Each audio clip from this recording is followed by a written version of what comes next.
Salut, je m'appelle Anthony Perrier et si tu me connais pas, je fais des petits projets débiles. Exactement comme la Peugeot 505 qui est actuellement derrière moi. Alors, si tu connais pas non plus ce projet, c'est tout simple, c'est donc une Peugeot 505 grande berline routière des années 80 de chez notre constructeur sochalien dans lequel je suis en train de mettre tout simplement le 2JZ diesel. Alors quand je dis ça, c'est à prendre avec des pincettes, mais effectivement, ça reste un 6 cylindres en ligne de 3 litres de cylindrée turbo qui d'origine produit 177 chevaux et c'est issu des Mercedes classe E, W210 et compagnie. Et franchement, 180 chevaux dans une 505 qui d'origine en faisait 70, c'est déjà énorme. Sauf que là, en l'occurrence, pour mon petit projet, 177 chevaux, c'était pas assez. Du coup, je me suis dit qu'on allait y greffer un turbo, des bielles, une pompe et tout ce qui s'ensuit pour faire environ 700 chevaux, soit à peu près 1000 Nm.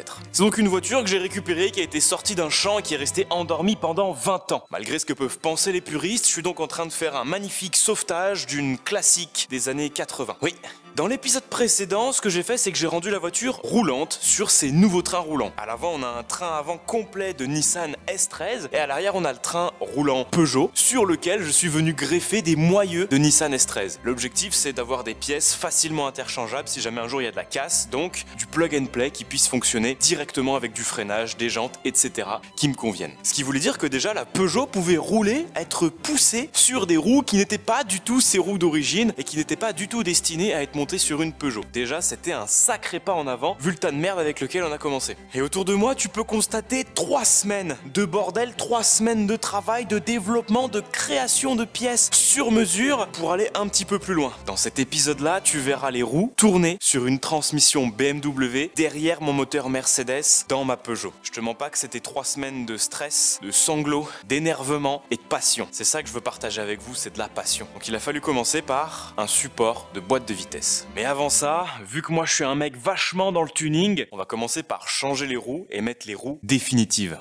Et oui, comme vient de vous l'expliquer le Anthony Perrier du futur, puisque là on est actuellement dans le passé, la 505 n'a même pas encore été présentée à Epoch Auto, je viens de recevoir mes jantes japonaises. Donc un énorme merci à Joe de chez Japan Wheels and Parts de m'avoir trouvé ces petites pépites parce qu'effectivement ce sont de vraies raretés et j'en suis très content. Donc aussi un grand merci à Benotto qui m'a conseillé sur le choix des jantes et je ne regrette rien. Toi non plus, toi tu regrettes que dalle. On va voir ça de suite.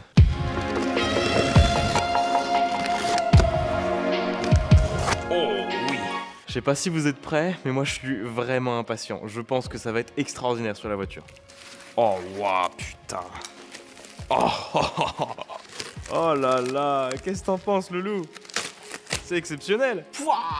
Nous sommes donc là sur des vraies jantes japonaises, des jantes en 3 parties. Donc 3 parties, si vous connaissez pas, ça veut dire un voile extérieur qui est démontable, la partie centrale de la jante et le voile intérieur. Donc je crois que ça s'appelle un tonneau si je dis pas de bêtises. C'est du 15 pouces parce que je suis littéralement tombé amoureux des Watanabe de Benotto sur ma 505 et je voulais absolument des vraies jantes japonaises. Premièrement parce que tout le monde me cassait les couilles avec les Japan Racing et deuxièmement parce que c'est extraordinaire. Et ces jantes là, je les trouve vraiment géniales parce que tu peux le voir, hein, elles sont vraiment dans leur jus avec des coups, de l'oxydation, voilà. Et moi je voulais ça. Je voulais absolument pas des jantes neuves. Alors déjà ça m'a arrangé parce que le prix de jantes un peu moches et de jantes neuves est pas du tout le même. Et deuxièmement, c'est super raccord avec la caisse en fait. Voiture des années 80, ça c'est jantes 70, 80, un truc comme ça. Et dans leur jus comme la voiture. Et pour moi c'était super important. Putain, quelle dinguerie.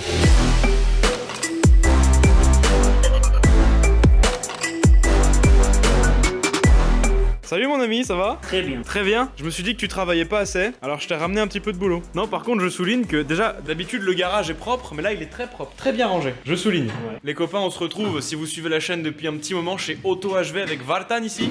Vartan, qu'est-ce qu'il fait? Il fait tout ce qui est location de voiture, mécanique, pneus. D'ailleurs, t'es dispo sur quoi? Allo Pneus, non, c'est ça? Allo Pneus, oui. Donc si vous voulez faire monter des pneus ici, on est à Bourg-les-Valences. Hésitez surtout pas.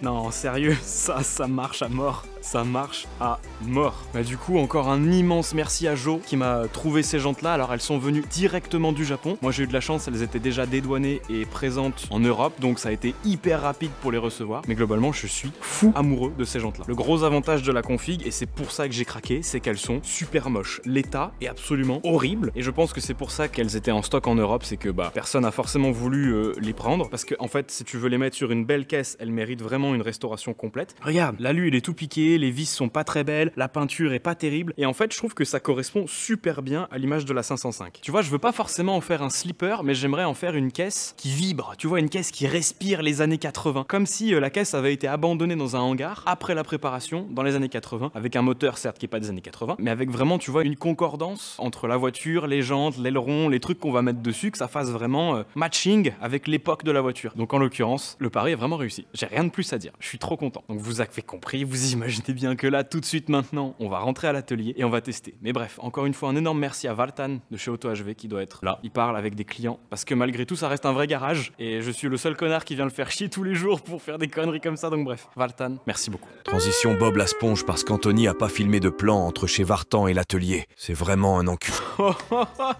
Je crois qu'on n'a jamais été aussi près du but de voir les nouvelles Panasport G7 sur la 505. Le cadrage est à chier et j'ai la flemme de couper, alors je vais juste faire ça. Et tant pis pour le monteur. Tant pis pour le monteur. Tant pis pour le monteur. Je refais, jeu d'acteur. Les copains, on n'a jamais été aussi près du but de balancer ces Panasport G7 sur la 505. Je suis tellement heureux. Et en plus, Banoto va être vraiment content parce que demain, je prends la 406 Safari et je vais chez lui. Il habite un petit peu loin, c'est pas tous les jours que j'y vais, donc je me suis dit, autant en profiter, faire d'une pierre deux coups pour lui rendre ses jantes. Faut que j'arrête de parler, c'est ça? Je vais chercher le cric. Alors, ça va où ça? Parce que ça, c'est aussi une autre histoire. Ça va, j'ai de la chance, elle est pas pourrie, mais enfin bon. On va aller se prendre sous le longeron. Là, on est sûr. Hop. Normalement, avec les RWP, voilà, y a pas trop de débattement. Et ça fait danser les rats, ça.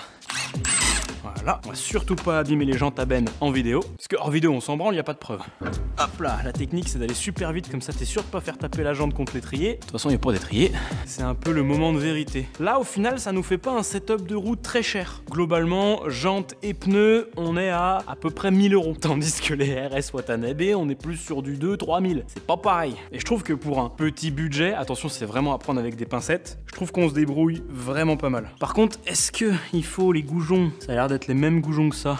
Est-ce que mes goujons tuning AliExpress ça le fait ou pas? Je pense que oui, mais effectivement ils sont très tuning. Un peu trop tuning peut-être, qu'il faudrait trouver des trucs un peu plus discrets que ces goujons chromés assez disgracieux, tu vois.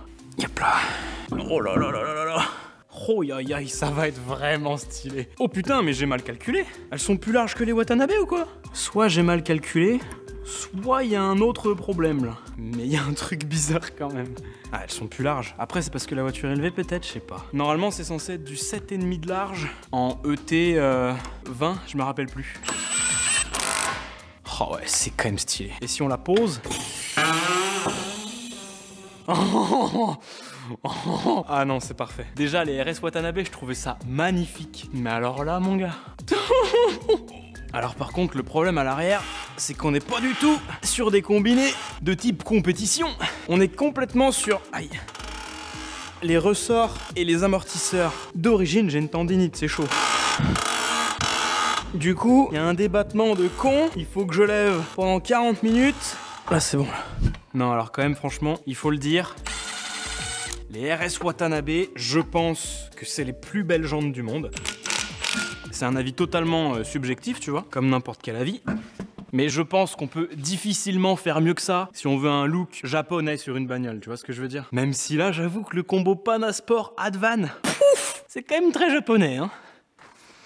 Oh putain. Oh la gueule. Alors par contre, je suis pas convaincu qu'on puisse rentrer des très gros freins là derrière. Ils sont les goujons, ils sont là. Oh putain, ça va être pornographique, mais à un point. On peut peut-être penser que ça fait un peu plus tuning, parce que quand même le doré et le chrome, c'est un peu moins discret que le noir. Mais pour moi, il y a vraiment un truc quand même. Fais-moi voir le fit, c'est ça qui m'excite un petit peu.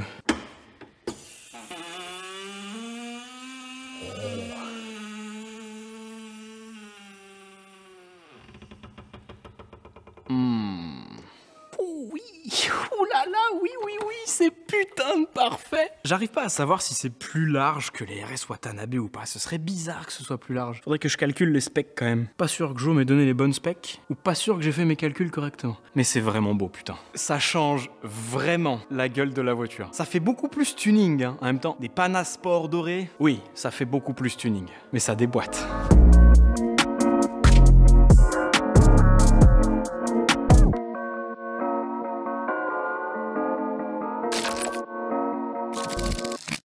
Salut, c'est le jour 9873 sur la 505 et aujourd'hui on s'occupe du support de boîte. En fait le support de boîte c'est vraiment le dernier truc qui va nous manquer pour que le moteur il tienne dans la voiture par lui-même et surtout c'est la dernière étape avant de passer vraiment à la transmission. Ça va être une autre étape un peu chiante mais bon bref, vous l'avez compris, je crois que je vous en ai déjà parlé, le support de boîte je le fais pas tout seul, je le fais avec, roulement de tambour, notre américain préféré, Klein.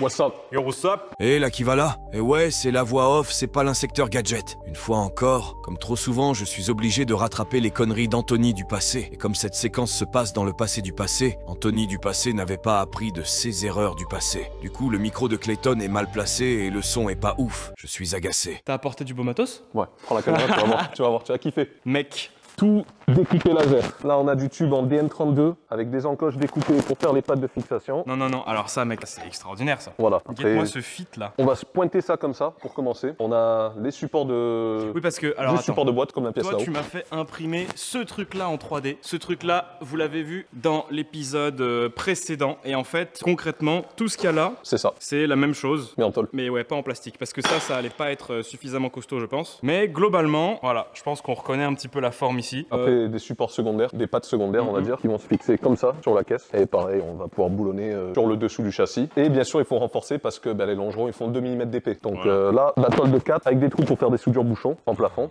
Et voilà, des trous pour passer les disques. Donc en gros l'idée c'est que, on va vous le montrer sur la voiture, mais les longerons sont ici comme ça. Ça va être soudé donc en bouchon directement sur le longeron, exactement comme ça. Comme ça. Donc soudé gauche-droite du longeron pour pas que ça fasse de torsion dans ce sens-là. Et tout le long du longeron histoire que ça fasse pas, tu vois, dans le sens de la caisse. Donc là le programme, la voiture, on va la lever et on va vous présenter tout ça. Puis on va le souder. Mais mec, merci, c'est énervé. Hein. Tu vas voir quand ça va être monté, ça va être mieux.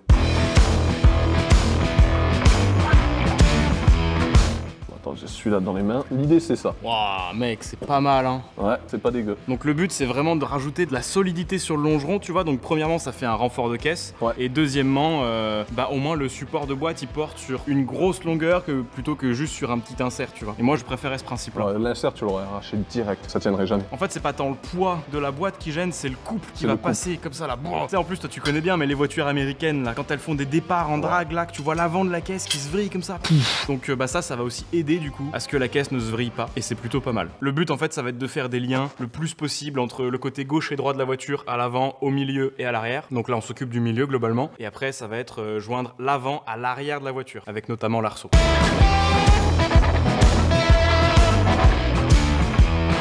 Yo, Smooth McMahon. Yo. Comme vous pouvez le voir derrière nous, il fait nuit noire. On a bien travaillé. Jour et nuit. Waouh, là on se rend vraiment compte du boulot là. Là c'est vraiment énervé. Donc cette partie là et cette partie là, ce sera vissé sur les deux longerons. Et c'est ça, exactement ces pièces là, qu'on va venir souder sur les longerons d'origine de la caisse. Oh, c'est l'heure du test fit ou quoi? Exactement. Alors du coup, voilà, pendant que Clayton a avancé sur la fabrication des pièces, l'assemblage des pièces, moi j'ai blanchi les longerons. Très peu de rouille, je suis très content. La voiture est très saine. Forcément, sous le Black Sun, il y avait quelques endroits qui étaient un petit peu attaqués, mais sinon que de la surface. Donc voilà, très content. Là, on a soudé les écrous pour pouvoir se visser dessus. Va falloir qu'on perce des trous pour que les écrous passent. Mais là, à l'idéal, ça va être comme ça. Wow, sauf qu'on va le taper. Et... Oui. Et les cotes seront aussi bien plus précises, puisque forcément, les deux cils en bloc ici de notre boîte, ils tomberont pile poil sur l'autre support qui est encore sur la table. Je pense que vous avez compris l'idée. Donc là, oh, elle était là, ma douille. J'ai retrouvé ma douille, mec.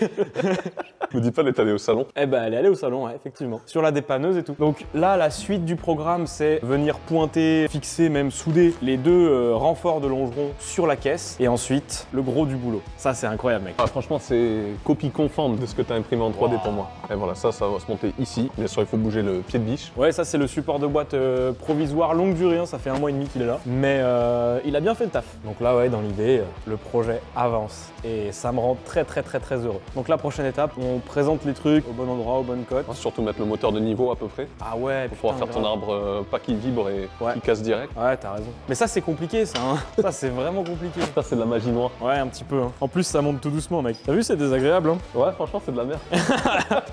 Là. Impeccable. Le pied de biche, il dégage. Faut juste faire gaffe maintenant, on n'a plus le droit de laisser tomber la boîte. Sinon, il y aura des blessés, voire pire. Moi, j'ai pas envie de la retenir. Hop, à plus tard, support de boîte. Cylindre bloc d'origine, BMW 330D. Bien sûr, on mettra des polyuréthanes plus rigides. Waouh. Oh, c'est beau. Hein. Surtout, je vais pas rentrer la queue entre les jambes là. Par contre, les polyuréthanes, ça va pas se monter pareil. Bah, tu sais quoi, en fait, on l'aurait monté à l'inverse. Tu les montes sur le support et après, tu l'enquilles dans la boîte. Oui. C'est plus simple. Oui, au final, oui. Pète sa mère. Ça tue, mec. Bien travaillé, là. Franchement, c'est ouf, hein. Ah, j'ai trouvé une faille. Qu'est-ce qu'il y a? Faudra meuler un peu, je pense. Ah ouais?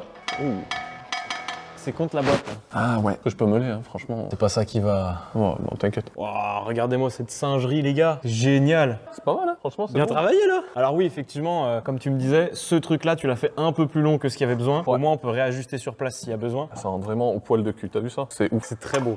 C'est très très beau, mec. Bon, là, on va pas vous filmer l'adaptation des trucs sur les longerons. On va vous montrer directement l'étape de soudure, etc. Tout ça en accéléré parce que c'est pas le truc le plus intéressant. Le plus intéressant, c'est le moment où on va enlever le verre de fosse et que rien va se passer. Ça va être excellent, ça. Ça va être ouf. Vous avez compris. Petit accéléré, c'est parti. La réalisation de cette vidéo n'a plus aucun sens alors que c'est même pas la fin. Ça parle d'accélérer et de parties pas intéressantes alors qu'en fait il a pas arrêté de filmer Clayton en train de découper, percer, souder, dépercer, sous-couper. Bref, musique.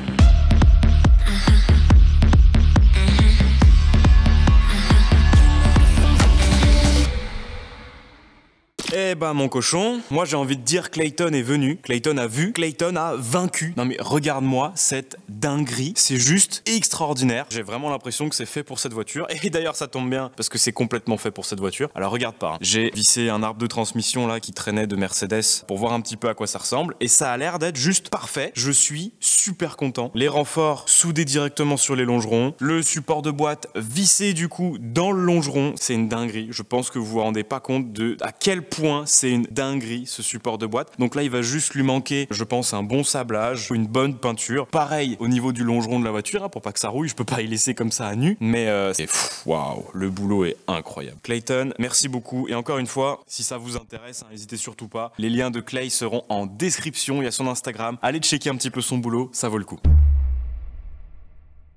Ok, alors oui, c'est bien beau, il y a des nouvelles jantes sur la voiture, génial, on est trop content. Le gros problème, c'est que si moi j'ai envie de voir ces nouvelles jantes tournées par la puissance du moteur, il y a encore un petit peu de boulot. Le problème, c'est que si la 505 avance très peu, c'est que ce boulot, j'ai très peur de le faire parce que tout ce qui est arbre de transmission, différentiel, cardan, moi je sais pas faire. Bah si tu veux, moi je l'ai déjà fait et j'ai 5 minutes, je peux te filer un coup de main. Vous êtes qui?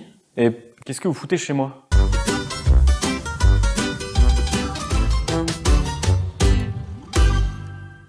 Non, blague à part, ce grand monsieur là, c'est pas du tout un intrus, c'est Nico. Bonjour. Bonjour Nico. Ça c'est un bonjour de cinéma parce qu'en fait on a mangé ensemble déjà. Alors Nico, si vous le connaissez pas, c'est un mec super sympa qui fait des projets encore plus sympas. Notamment actuellement, t'es en train de bosser sur... Une réplique de Bugatti Chiron sur bois diesel.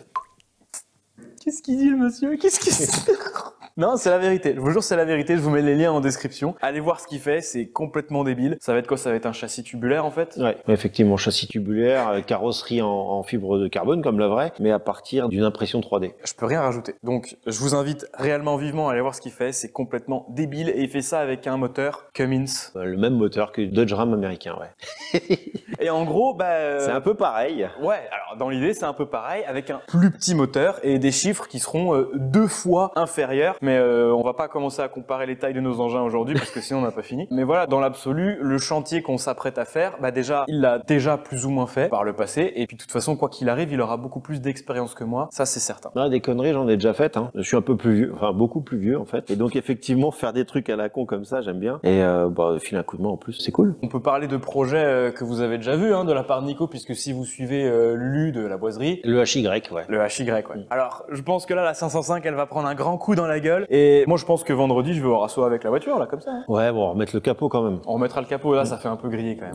Non, alors, blague à part, je pense que c'est parti, on va s'y mettre. Alors forcément, le premier objectif, ça va être ça. Donc, il y a plusieurs objectifs, on va dire, et il y avait plusieurs manières de le faire. Peut-être que je peux lever la voiture pour qu'on comprenne un petit peu mieux ce qui se passe. Ah oui, oh, assistant, levage. C'est ça. Attends, je trouve le bouton. Ah, c'est long un peu par contre. Voilà, on est mieux là. Et du coup, en ce qui concerne l'arbre de transmission et le pont, d'ailleurs, celui-là, si vous posez la question, c'est le pont d'origine de la donneuse, la classe E300TD. Pont ouvert, mais j'estime que pour commencer, ça ira très bien. Et l'arbre de transmission qui est là présenté sous la voiture, c'est également celui de la classe E, qui est pas mal parce que ici, on a un système de palier qui permet du coup de suivre ici l'angle de la boîte de vitesse. D'ailleurs, il faut savoir que arbre, Mercedes, Flector, BMW, c'est les mêmes anthrax. Hein. Ça, c'est assez ouf. Et oui, donc ici, que... on va figer la partie avant, si tu veux, pour pas qu'elle ait d'angle, pour pas que tu forces en permanence sur ton flector. Exactement. Il faudrait qu'on soit le plus droit possible, donc on a des niveaux, on va essayer. On va faire avec les moyens que l'on a. Ne tapez pas dans les commentaires. Non. Et donc on va figer ici cette partie-là, et c'est cette articulation-là qui, elle, devrait descendre, mais je suis en train de voir qu'elle va être quasiment droite en vrai. Ah ouais. Ça dépendra du palier. Le palier, il va falloir qu'on le mette pas tout de suite, parce qu'on va déjà placer le pont, mais ça peut bien se goupiller, mine de rien. Je pense que ça peut pas trop mal se goupiller. Quand j'ai balancé l'arbre de la classe E sur la Peugeot, j'ai fait c'est pas si mal. Parce que en fait, on a même de la surlongueur ici. Hein. Le pont, il sera pas autant en arrière, je pense. Quoique. Ah, moi, je te dis pas comme toi. Ouais, j'en sais rien. On verra. Ouais, on verra. Et en plus, t'as prévu 5, 6, 700 chevaux avec du couple. Je sais pas si les flectors vont aimer la vanne. Non, on fera un truc rigide en alu, je pense. Et t'as pas besoin en fait. T'as pas besoin parce que si tu regardes ici, les 3 vis que t'as là et les 3 vis que t'as là, normalement... Ah ouais, ça se fait ça? Normalement. Donc si cette partie-là est bien figée, bien droite, celui-là, on peut jouer de 1 cm ou 2. On verra. Oh. On verra, on verra. Déjà, rien que ça, c'est un truc que j'aurais pas pu imaginer tout seul. Hein. Pourtant, c'est super logique, hein, mais je... On va déjà placer le pont plus ou moins dans l'axe des cardans. En fait, dans cet axe-là, tu as acheté un fabuleux laser parce que ça va nous être grandement utile pour essayer d'aligner au max en fait le truc. Donc on va essayer de faire l'axe des roues dans ce sens-là et ça va nous permettre de mettre le pont d'avant en arrière déjà. Et comme ça, on va voir ce qui va nous gêner. Je pense que ça, le truc de la roue de secours, clairement, il va sauter. Pas nécessaire. De toute façon, ça crève pas une voiture de course. Bon voilà, l'idée pour présenter le pont, c'est relativement simple. Je dis pas que c'est une bonne idée, mais je dis que c'est simple. J'ai acheté un laser à Castorama. N'achetez pas ce laser si vous voulez installer un pont sur une voiture. Il fait un trait pas terrible. Donc ficelle, moyeu, ficelle, laser, en biais. En biais le laser, le trait. Pourquoi en biais? Parce que si on le met là, tu comprends qu'il y aura un problème. On va approcher sans même toucher la ficelle, ça va nous permettre, même si on n'est pas au millimètre ici, mais ça va nous permettre de voir vraiment où les cardans seraient le plus droit possible, sachant que dans tous les cas, ils vont jamais être droits. Non. Avec les suspensions, tu peux pas. Le placement de l'arbre est pas si mauvais, hein, à vue de nez comme ça. Hein. Ah ouais. Notre laser à 30 balles, il nous dit que ici, ce sera au milieu. Boy, j'adore l'à peu près, je te jure, c'est... Ah ouais. Là, on est à peu près quoi. Mais on peut même dégager notre ficelle si on touche pas notre laser. Faut être certain de pas toucher le laser par contre. Qu'est-ce que ça dit niveau trans?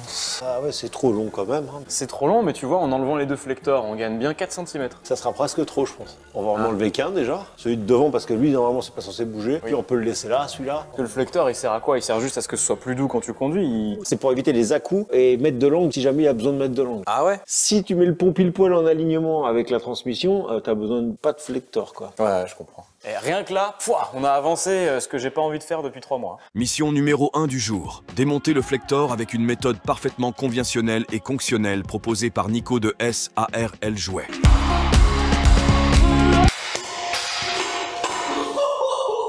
Et après, ils ont monté le palier d'arbre de Mercedes pour supporter l'arbre. C'est plus facile de supporter l'arbre que de supporter Antoine.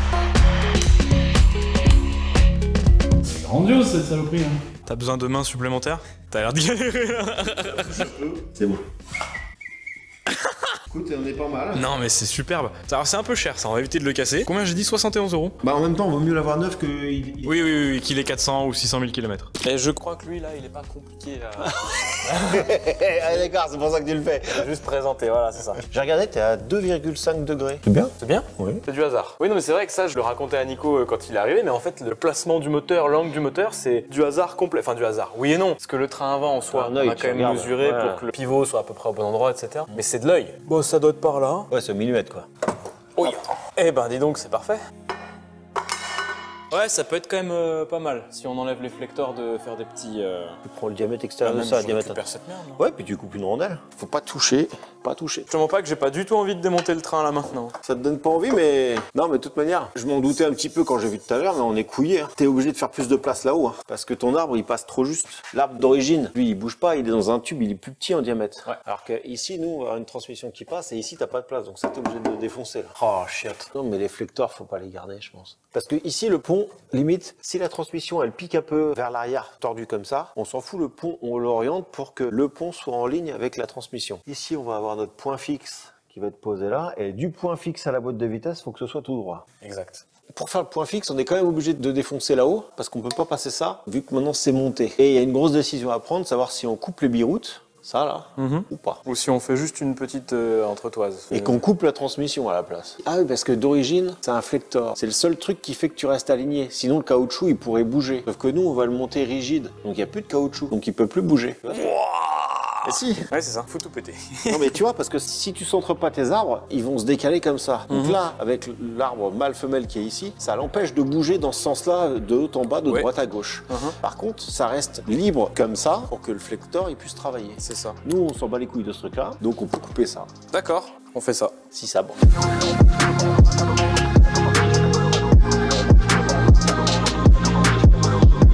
Ça marche au moins? Ah, bien sûr que ça marche. Ce que j'avais un peu peur, c'est que vu que tu as coupé un petit peu en biseau de travers, quoi. Et là, une fois qu'on va avoir fait les petites cales, ou que tu vas avoir fait les petites cales après, on va mettre les vis, nous, histoire de voir. Ça va bien nous la centrer. Bien droit là. On va être en tout cas en ligne par rapport à notre transmission. Ce qui est une bonne chose déjà. C'est un bon début. Nous revoilà 1 heure plus tard. Un grand merci à Ulysse. Usimeka, il nous a fait ces petites pièces. Oh là là. Ah, il a pas tout fait. Du moins un peu. Non, c'est vrai, il a pas tout fait. Ça, ce sont les petites cales qui avaient d'origine dans les flectors, qui ont été savamment retirées à la presse par notre ami Nico. Et ensuite, notre ami Ulysse nous a fabriqué ces petites rondelles-là de 5 mm. Pourquoi 5 mm?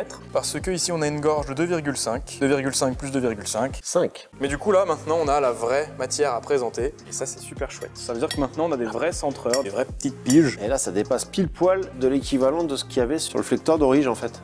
Bon, et ben ça, on peut le présenter sur la boîte de vitesse, histoire d'avoir un axe vraiment droit qui tire vers l'arrière de la voiture. Je suis un peu excité parce que ça, c'est la première étape de la deuxième étape. Attends, ce que je voudrais, c'est rentrer tout en même temps, comme ça on est centré, pouvoir grappiller les derniers millimètres. J'aime ce que je vois. Là, on va mettre un coup de clé pour que ce soit tout au contact. C'est quoi ça, 19? C'est merveilleux.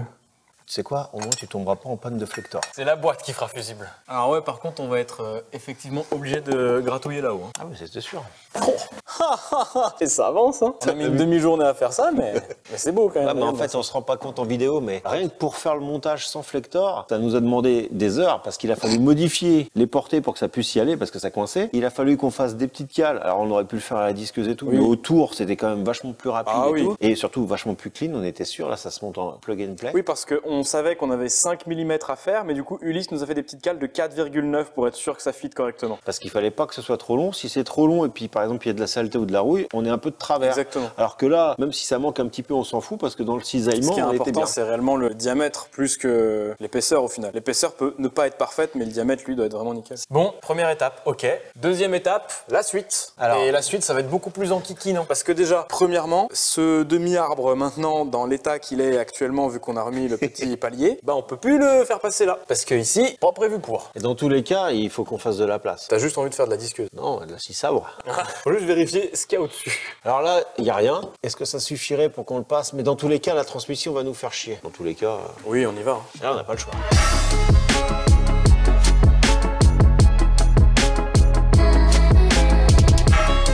Eh bah ouais, ça nous libère un peu de place là déjà. Là, faut couper à ras, faire gaffe au câble de frein à main. Je vais me mettre là, je m'en fous, ça suffira. Et t'affineras après, mais les câbles, ouais, j'ai pas envie de les sauter. Bon, normalement, là, c'est censé passer, hein, de manière large. C'est chirurgical. Non, c'est pas... Si, ça va le faire. Là, non. Ouais. Ah ouais, mais alors là, par contre, il y a conflit d'intérêt entre la voiture et l'arbre.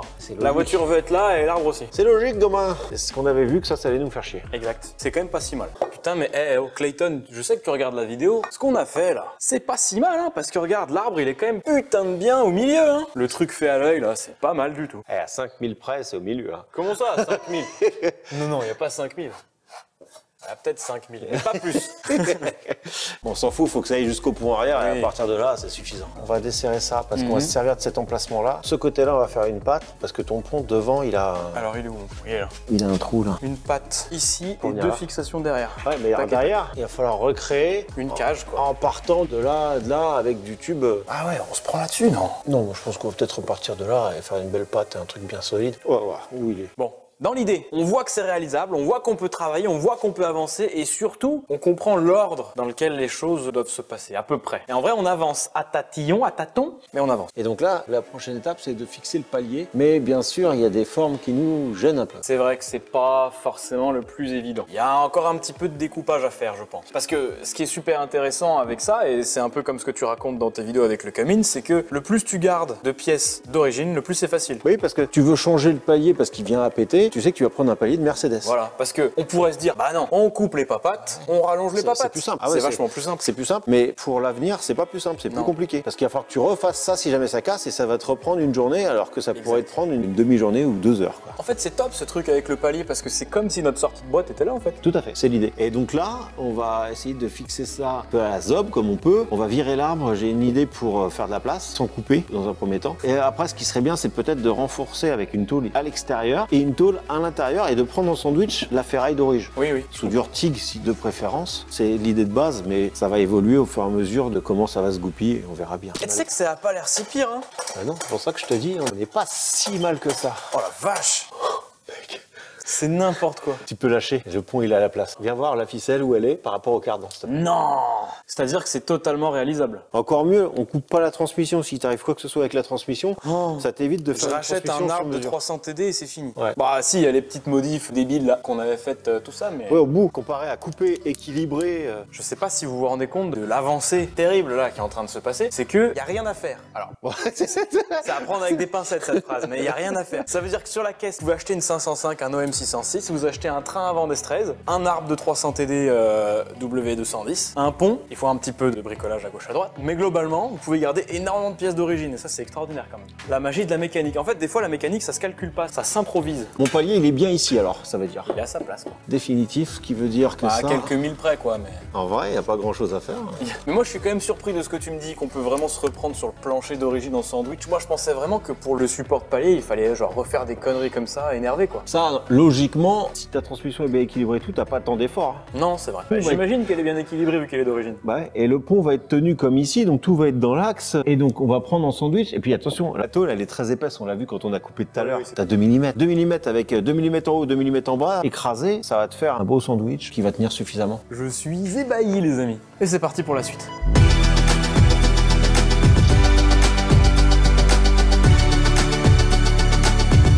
Eh, beau boulot quand même. Tu vas voir, il y aura encore plein de commentaires. Anthony, fais rien! Bah ouais, parce que c'est un jeune trou de balle. En fait, il faut venir beaucoup plus en amont si on veut pouvoir le monter direct. Ouais, j'ai l'impression. Parce que tu vois, il faudra déjà que je sois redressé. Ou alors, Ou tu es alors, obligé on de dévisse démonter là. là et de le mettre, mais... Cette solution-là est un peu plus fatigante quoi. Ouais. C'est bizarre de travailler parce que c'est pas grand chose en fait. Hein? Non, rien, je parle à ton micro.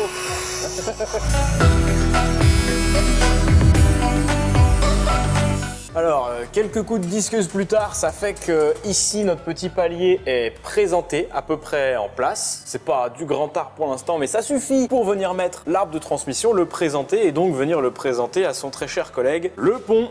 Ah, c'est peut-être ça qui va nous faire chier. Ah putain, grand coup de disqueuse. C'est ça que j'avais commencé à tracer là, tu vois, à travers. Et en plus, t'as vu, il y a les durites de carbe. Eh, nickel. Assurance, pompier. Oh, c'est relou, putain. Seulement le 32e coup de dixeuse de la journée, on est loin du plug and play, mais je vous épargne cette horreur auditive de par mon intervention. Je suis vraiment trop bon. Bon, Ça. en toute finalité, ça c'était problématique, donc on a apporté une petite solution pour que ce ne soit plus problématique. Sans foutre le feu et sans couper les durites. Hein. Oui, oui. On voit un certain professionnalisme. C'est maintenant la 8e remontada du pont. Ouais, j'en peux plus. Tiens, j'ai une petite centreuse là, hop, hop, hop. Ok. Et t'as le reste? Eh oui, Ouais, grosse voiture tuning. Cadillac CTSV. Oh putain, j'adore. Faut que je montre ça à la caméra quand même. Non mais moi j'ai des copains qui ont du goût, j'ai pas beaucoup de copains mais ils ont beaucoup de goût. Oh là là, ça c'est une belle voiture ça. Bonjour. Bonjour monsieur Anthony Perrier. Bonjour. Eh mais c'est le gars qui m'a vendu mon taxi. Bon rentrez au chaud. Allez regarde, tu vas voir c'est extraordinaire là ce qui est en train de se passer. Ah oui, c'est dommage. Bonjour, je voudrais bien des écrous. T'en veux un seul? Ouais, pour l'instant, qu'un seul, ouais. Oh là là. Seconde vis. Un assistant vis, un assistant écrou. Ça te dit quoi? Ça rentre pas.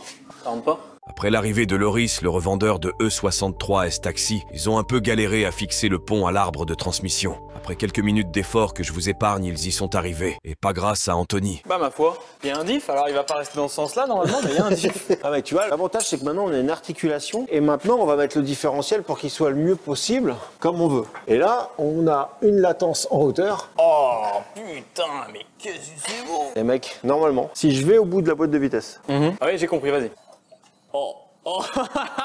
Je pense que pour une première demi-journée de boulot, là c'est pas mal. On a solutionné beaucoup de problèmes et est-ce que vous savez comment on a solutionné ces problèmes? On a juste vissé tout ce qu'on avait déjà ensemble. on a tout adapté pour que ça puisse se visser, c'est surtout ça. Non mais Oui, sur en le vrai, papier, on a juste vissé des trucs ensemble. Ouais. Et ça c'est quand même beau. Hein. Ça tombe plutôt pas mal, on n'a pas eu à modifier la transmission, on s'en sort pas mal. Dans l'ordre qu'on parlait, on est parti de la boîte, on a tout redressé jusqu'au pont, maintenant on va pouvoir placer le pont comme il faut pour qu'il soit bien sans effort, sans contrainte, bien le fixer, cylindre bloc, machin, tout ça, et on va pouvoir faire son support comme on veut en fait, là on est assez libre.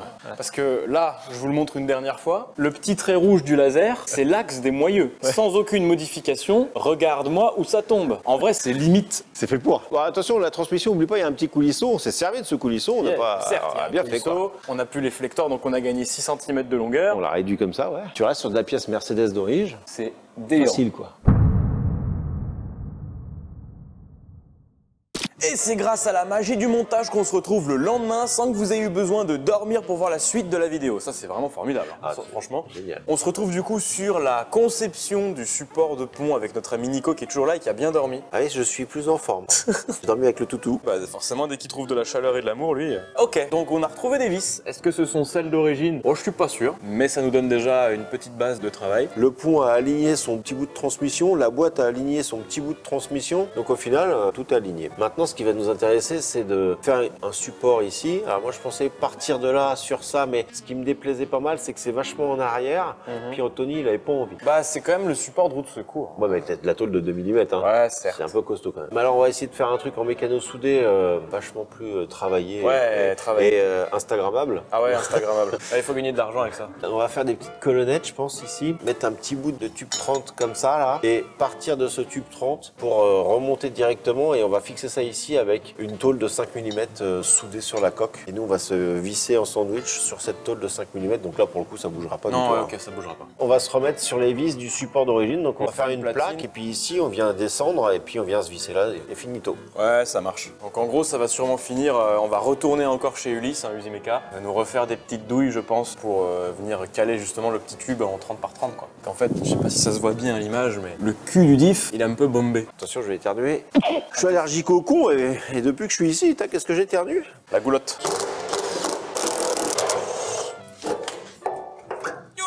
Oh putain. Ah mais on va être obligé de le bouger. Hein. Tiens, comme ça, je vais te plier la patte. Ah bah voilà, c'est bon. Attends. Je débranche la jauge. La jauge.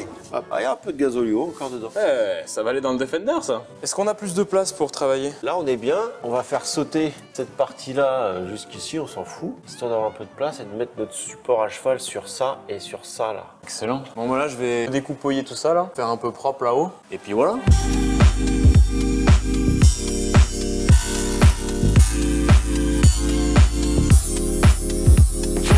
Bon, là, qu'est-ce qu'il fait, Nico? Oh, j'ai compris, ça me plaît. Grugeuse. Ça s'appelle une grugeuse? Alors, la grugeuse, normalement, c'est une fraise que tu as là à la place de la cycloche, mais c'est une grugeuse. Ça nous permet Ah, de c'est faire... une grugeuse avec les moyens du bord. Mais c'est terrible ce truc parce que du coup tu fais coulisser. Waouh, mais c'est giga.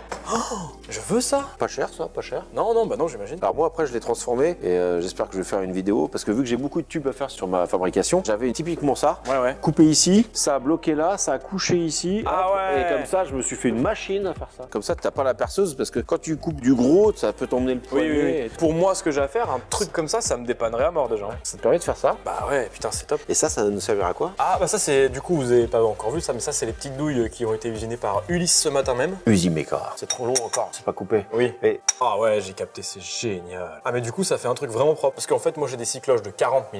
Du coup on a demandé à Ulysse des douilles de 40 mm. Qui fait que... Parfait. Sinon, à part ça, t'as vu là, il est midi plus que passé, il va être 15 h quoi. T'as pas faim un petit peu? Un petit peu, ouais. Je te fais un petit truc à manger. Un petit truc vite fait alors. Un petit truc vite fait. Et d'ailleurs, c'est le moment parfait pour vous parler du sponsor du jour qui n'est autre que HelloFresh. Et si vous connaissez pas le principe de HelloFresh, en gros, il vous envoie des menus, des petits plats. Et là, par exemple, on va se faire un petit one pot orzo, poulet et herbes de Provence avec des épinards et du fromage frais directement ici. Je suis trop content. Du coup, bah tu vois, typiquement, par exemple, il t'envoie des petits paniers avec plein d'ingrédients frais de bonne qualité. Et puis, il te propose la petite recette avec tous les ingrédients juste ici et au dos comment faire. Alors c'est super sympa, ça se passe sous forme d'abonnement et puis tu peux te prendre un truc à la journée, à la semaine, au mois, tout comme tu veux, avec des petites options VG, etc. Là j'ai voulu faire un truc facile qui parle à tout le monde. C'est parti.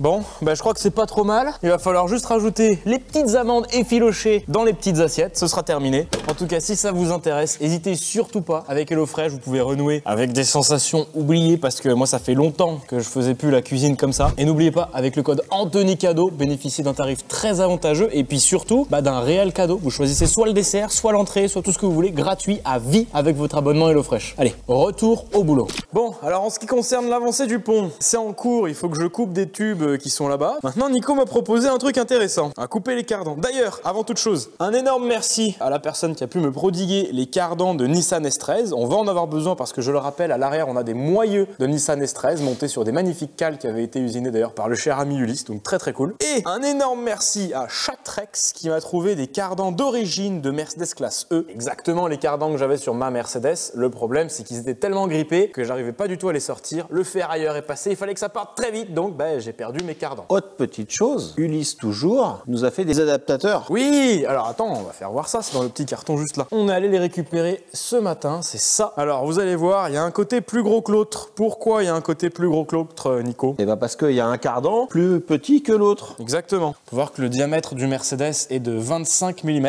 et le diamètre du Nissan est de 28,5. Tout ça pour dire un énorme merci à Chatrex pour ces petits cardans. Si vous avez besoin de pièces détachées, le lien sera en description. C'est une énorme casse automobile que vous connaissez sûrement si vous suivez la chaîne, ainsi que celle de Nico. Bah oui. Gros fournisseur de la plupart de nos merdouilles détachées. Quand tu cherches à faire des jouets comme ça, de tout à partir de rien, t'es un peu obligé d'avoir des partenaires comme ça, quoi. Rien que sur cette caisse-là, il y a déjà beaucoup de trucs qui viennent de chez Chatrex, donc voilà. Un énorme merci à eux, gros big up, gros bisous. Tout ça pour dire, petite Sissab Milwaukee, elle va servir à quelque chose, quoi. Ah oui, il est chaud. Alors, je coupe au hasard. Parce qu'on coupe au plus long. Bah ouais, j'enlève juste la partie qui me sert pas dans un premier temps, on met les deux parties, on fait un trait au milieu, on coupe les deux bouts, on remboîte et puis... Bah ouais. Ça a l'air très costaud. Waouh! Ça, c'est sûrement plein et traité, non? Pour éviter justement les désarrois mécaniques. Waouh! Bon, bah, Dixeuse, bah, on croise les doigts, hein.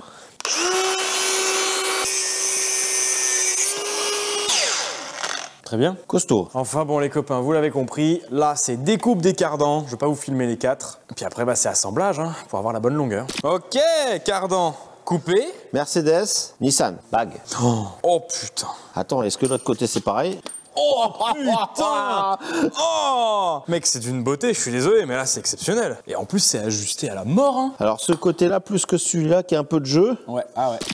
Oh là là, oui. Faut peut-être y foutre un petit coup de brosse, mais... Ouais, c'est un peu corrodé, mais ça va le faire. Je vais pas te mentir que là, on n'a jamais été aussi proche du but. Hein. Là, je commence à être content, là. Je vais prendre un maillet parce qu'il faut être sûr qu'il soit enfoncé à fond. On peut pas y mettre un petit coup de clé à choc sur le... Ah bah si t'as la douille qui va, ouais, c'est mieux même. Combien 35, 36 36. Je vais voir. À une certaine époque, c'était très souvent 36. Tu le sais parce que tu fais partie de cette certaine époque? Peut-être. Peut-être. Ok. À peu de choses, on sera là, quoi. On va attendre de figer le pont soudé. Qu'il soit bien droit, ouais. Au bon endroit, quoi. Et après, on s'occupe de couper définitivement les cardans. Parce qu'à quelques millimètres près, ça peut nous faire chier. Dans l'ordre logique, on fixe d'abord le pont et ensuite on s'occupe des cardans. Bon alors là, les copains, qu'est-ce que ça dit? Ça dit que le copain Nico, il nous a préparé les petites tôles de 5 mm d'épaisseur à venir souder sous la 505. Ah, vous détestez quand je dis ça, hein. C'est vrai, hein. Donc là, le but, ça va être de venir pointer le machin, voir un petit peu où est-ce qu'on peut le... tu vas comprendre. Il y a un endroit précis ou pas encore? Alors en fait, il y a plus ou moins un endroit précis parce que les deux trous doivent être centrés par rapport à ça approximativement. Donc on s'était dit un truc...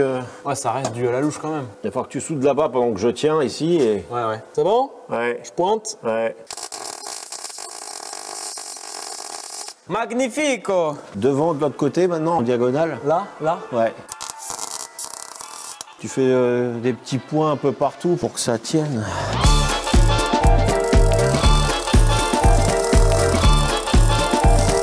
Et ça y est, il s'est passé quoi? Une bonne heure, et là, miracle. Le pont tient tout seul sur son support. C'est pas encore très beau, c'est pas les vis définitives, Voilà, donc on a ouais. mis des cales. Il n'y a rien de définitif, c'est seulement pointé, histoire que ça tienne, et ensuite on fera des beaux cordons directement sur l'établi, ce sera vachement mieux, et on pourra vraiment faire tout le tour du truc, et ce sera très bien. Mais là, globalement, on commence à avoir une idée plutôt définitive de ce à quoi va ressembler le support de pont. Alors je me disais, effectivement, si jamais je ressens des vibrations en démarrant le moteur, etc., vu qu'il n'y a aucun cil en bloc, peut-être que ça peut être intéressant de mettre des cils en bloc à la place de ces deux vis-là qui sont dans la caisse, et ensuite couper ces tubes-là en fonction de la taille du cil en bloc. Je pense que ça peut être une bonne alternative si jamais ça vibre. Mais si tu mets des cils en bloc à cet endroit-là aussi, tu risques de donner du mouvement. Ouais. Après, il y a encore un support à faire devant. Voilà, là c'est uniquement l'arrière du pont, mais rappelez-vous, ici il y a cet orifice-là qui nous permet de mettre une vis traversante, et ici on a les 3 vis qui nous permettraient de nous refixer sur cette traverse-là. Alors, je pense qu'il y en a plein qui vont dire que c'est pas forcément la meilleure manière de fixer le pont. Moi je pense que c'est vraiment très bien. Déjà pour faire des tests. Si ça va pas au moment de rouler avec 700 chevaux, bah, on avisera à ce moment-là, mais je pense que ce sera très bien. Et là, les roues, elles tournent toujours pas, par contre. Les roues ne tournent toujours pas. Elles sont en Wi-Fi pour le moment. Et sincèrement, tu peux avoir 700 chevaux sortis du pont là, bah, la voiture elle va pas avancer. Parce que bah là, on a toujours cette petite problématique ici. Donc là, l'idée, ça va être de trouver la bonne distance à laquelle couper nos deux barreaux pour les mêler à l'intérieur de cette petite entretoise qui nous a été fabriquée tout à l'heure. Je pense que j'ai bien résumé la situation. Tout à fait. De toute façon, voilà, encore une fois, ça c'est provisoire entre guillemets, c'est juste histoire d'avoir les bonnes cotes. Et ensuite, une fois que mes cardans seront soudés et qu'on sera sûr de la fonctionnalité du truc, je pense que j'apporterai mes 2 cardans chez un professionnel de la transmission. Je lui dirai, tiens, fais-moi un seul cardan avec un seul barreau, avec un côté Nissan, un côté Mercedes, et au moins il aura la bonne cote. Parce que je pense quand même que, en termes de longueur, on aura un cardan gauche et un cardan droit, quoi qu'il arrive, puisque on peut voir que les 2 tulipes de pont ne sont pas tout à fait centrées par rapport à la voiture. Tu vois, si je me mets là, ce sera un peu plus parlant pour vous. Il y a ce cardan-là qui sera un peu plus long que celui-là. Donc voilà, tout ça, c'est un peu de boulot. Mais quand ça avance, j'avoue que c'est plutôt satisfaisant. Donc là, ouais, ça va être faire un petit trait, faire une petite découpe, souder l'entretoise. Je vous filme ça au ralenti, je sais que vous adorez les jolis plans. Et pour cette fois, vous serez privé de jolis plans parce que cette caméra Nikon est aussi efficace en focus qu'Anthony en mécanique. C'est aussi flou que l'avenir de cette pauvre 505. Je peux vous rassurer en vous disant que la caméra principale sera de retour bientôt. Par contre, Anthony sera toujours là.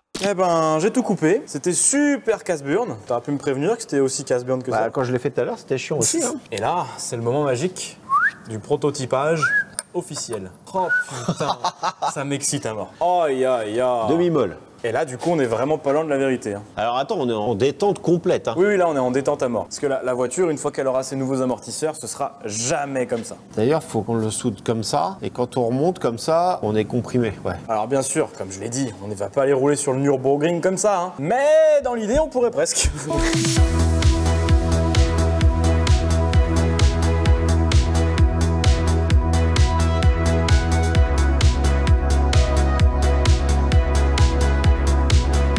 Je suis fatigué mais content. Pourquoi? Vous avez vu la séquence précédente là où j'ai fait les petits points de soudure. Monsieur Nico, alors attends, oui moi je vois un truc phénoménal là. Attendez, je vous fais voir parce que... Allez-y monsieur Nico. Oh putain. Oh ya. Non mais regardez là. Elles gigotent toutes seules là. Elles sont contentes. C'est libre, hein, ça coince pas. Hein. Ça coince pas. Alors on a juste un petit problème avec les roulements. Il manque peut-être une entretoise ou un truc parce que quand on serre l'écrou la centrale, les roues se bloquent. C'est vrai que c'est un petit peu pénible. Mais du coup là ils sont serrés juste ce qu'il faut. Et oh là là. Donc voilà, c'est vraiment cool. Donc montage provisoire et je suis super content. Provisoire pourquoi? Bah parce que ça c'est le provisoire V1. Après on aura le provisoire V2 et le provisoire V2 va sûrement rester sur la caisse un bon petit moment. C'est comme ça ça que ça marche généralement. Bon, quoi qu'il en soit, Nico, je suis super content du boulot qu'on a abattu là, parce que mine de rien, on a abattu du boulot. Hein. Ouais, on avait l'impression que ça avançait pas très vite parce qu'on est obligé de faire des séquences et de tout prévoir pour que ça puisse s'emboîter. Et puis on est obligé de faire du prototypage de prototypes. Puis on monte des choses qui sont pas prévues pour être montées Ouais, ensemble, donc on était obligé de faire des essais. Enfin, quand même pas loin, hein, parce que l'arbre de transmission Mercedes n'a pas connu la disqueuse. Oui, bah c'est ce il est sur la Peugeot. On s'est débrouillé, on avait un coulisseau, enfin vous Ouais. avez vu la vidéo, hein, normalement tout était bien expliqué. Trop génial. Nico, un grand merci. Mais de rien. Encore une fois, les liens sont en description. Allez checker un petit peu son boulot parce que ça, c'est un petit peu de la gnognotte par rapport à ce qu'il fait chez lui. Faut quand même se le dire. Et puis, bah, Nico, j'espère qu'on va se revoir très bientôt. Mon petit doigt me dit qu'on va se revoir très bientôt. Parce qu'il y a encore un petit peu de boulot sur la voiture et je pense qu'on va se débrouiller. Moi, de mon côté, qu'est-ce qui va se passer? Je vais continuer d'avancer un petit peu sur la voiture. Et puis, j'ai fait malheureusement une espèce de promesse dans une story il y a quelques semaines où j'ai dit qu'il fallait que la voiture démarre dans cette vidéo. Je m'en bouffe un peu les couilles, mais il faut qu'elle démarre. Tu vas t'en sortir, mais tout seul. Alors, bah, les copains, c'est parti.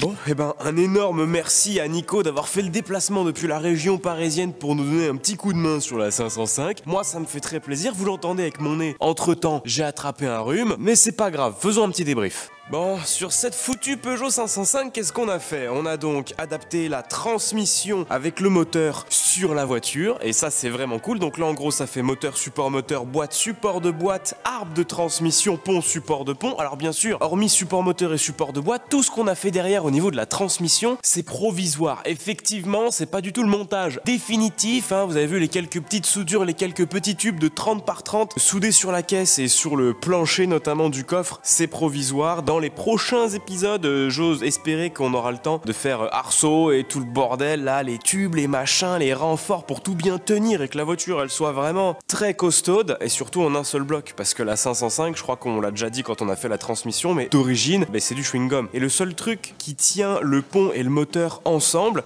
c'est la transmission. C'est un transaxle exactement comme sur la Porsche 944 qui est là-bas au fond du garage. Ouais, j'ai une Porsche 944 aussi. Et d'ailleurs, on va s'en occuper peut-être cette année, j'aimerais bien. Mais du coup, c'est en un seul morceau. T'as une espèce de tube en acier hyper épais, ça fait peut-être quasiment 10 mm d'épaisseur le tube, qui relie le pont, le différentiel arrière avec la boîte de vitesse. Et tout ça, ça fait que c'est en un seul morceau et ça aide aussi à la rigidité de la voiture. Là, en l'occurrence, il n'y a plus tout ça, donc c'est à nous de venir rigidifier ce truc-là. Putain, et par contre, vraiment, plus le temps passe, plus la caisse, je la trouve magnifique. Au début, les jantes comme ça, dorées avec le voile chromé, je trouvais ça hyper chelou. En fait, je suis ultra fan. Plus le temps passe, plus je regarde la caisse, plus je me dis, ça fait vraiment un putain de look années 70-80. Regarde ce fit d'enculé qu'on est en train de se fabriquer là, c'est vraiment une dinguerie. Bref, tout ça pour dire que là maintenant, c'est bien beau, on a une transmission qui tourne, qui est engagée par la boîte de vitesse. On va pas se mentir que le luxe ultime de cet épisode, ce serait que la transmission soit engagée par le moteur. On va le dire. On va faire ça. Du coup, c'est très simple. Je t'emmène avec moi et je vais t'expliquer un petit peu comment tout ce bordel fonctionne. Première étape, retirer le collecteur d'admission Kangaroo Steam et je t'explique un petit peu comment ça fonctionne, ce truc-là, la pompe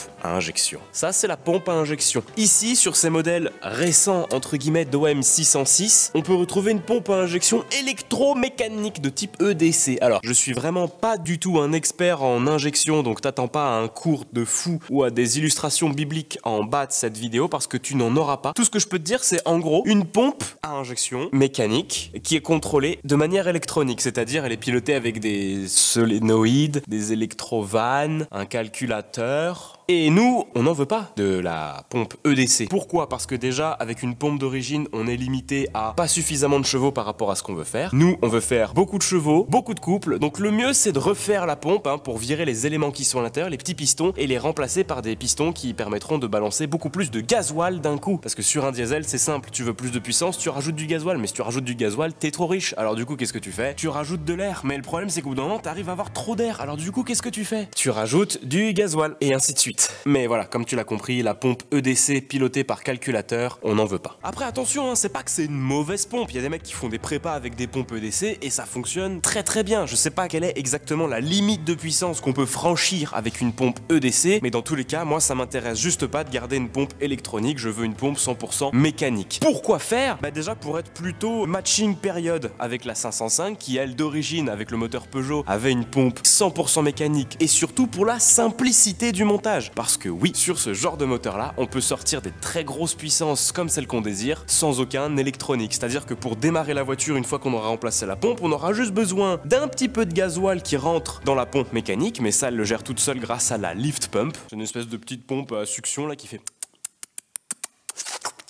directement dans le réservoir de ta bagnole, puis c'est tout. Du coup, pas besoin de pompe électrique, en tout cas pour l'instant, sans la grosse puissance, parce que ouais, à partir d'un certain seuil de puissance, t'es obligé d'avoir une pompe électrique au cul. Là, vu qu'on veut juste démarrer la voiture pour voir les roues tourner via ce moteur Mercedes dans cette Peugeot, et on a également juste besoin d'un démarreur. Démarreur qui va venir ici. Il faut en gros seulement alimenter 12 volts sur le démarreur. C'est génial. Parce que oui, à l'époque de nos darons et de nos grands darons et de nos arrière-grands darons, il n'y avait pas de calculateur. C'était tout avec des petites clés de 10 et des petites clés à pipe, tu sais. Ah, ils allaient gratter 20 chevaux sur leur calèche, tu vois. C'était vachement plus facile. Bref, pour passer un OM 606 qui est d'origine en pompe d'essai en pompe mécanique, il y a plusieurs stratagèmes. Premièrement, tu prends une pompe d'OM 606 mécanique parce que bah ouais, les OM 606 sont également sortis d'origine en pompe mécanique, mais les pompes sont pas terribles. Soit tu passes en pompe d'OM 603. C'est la génération juste avant l'OM 606, toujours 6 cylindres en ligne, 3 litres de cylindrée, mais en version un peu plus ancienne. On pouvait trouver ça notamment dans les W124, donc la génération de classe E juste avant. Et moi en l'occurrence j'ai voulu travailler avec Anchev Diesel, un super dieseliste qui se localise en Bulgarie, et lui il m'a dit mec il faut que tu prennes une RS 203. C'est la meilleure pompe possible et inimaginable pour un OM 606. Du coup j'ai acheté une Bosch RS 203. Je l'ai acheté en France sur le Bon Coin et ensuite je lui ai envoyé en Bulgarie et ensuite il a fait plein de trucs et il me l'a renvoyé. Je suis vraiment pas bon en pompe mécanique, je comprends rien, je sais même pas ce que je regarde là actuellement. J'ai quelques notions de base, mais ces notions-là sont vraisemblablement pas suffisantes pour vous l'expliquer correctement. Tout ce que je peux vous dire, c'est qu'il a remplacé les éléments d'origine de cette pompe par des éléments en 7,5 mm, et a priori, selon lui, ça suffirait sur ce modèle de pompe particulier pour faire énormément de puissance. Donc là, l'objectif, c'est de monter cette pompe-là sur la voiture, sans trop d'explications, parce que des très bons tutos, il y en a beaucoup sur YouTube, et moi, j'ai pas envie de t'expliquer n'importe quoi. C'est parti.